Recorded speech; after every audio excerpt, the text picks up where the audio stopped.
আল্লাহ নবী বলেন লাউ ইয়ালামুন নাসু মা ফিন নিদাই ওয়াসফিল আউয়ালি সুম্মা লাম ইয়াজিদু ইল্লা আন ইস্তাহিমু আলাইহি লাস্তাহামু। আল্লাহ নবী যে ইরশাদ করছেন যে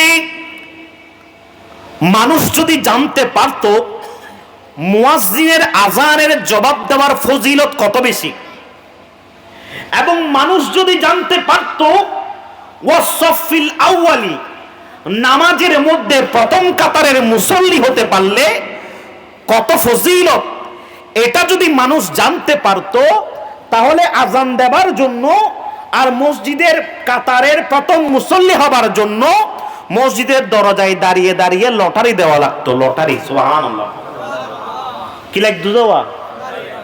লটারি দাম করতে দেখো যদি মানতে জানতো মুয়াজ্জিনুর কত ফজিলত। কাল কিয়ামতের ময়দানত জিবে মুয়াজ্জিন আজান দে ইবেরে আলাদা চিনে যাইব। সুবহানাল্লাহ, ইবেরে কেউ যা আলাদা আলাদা চিনে যাইব। ইবে অন্যান্য উম্মতক কলতুন দেখতে উসুল আইব। সুবহানাল্লাহ।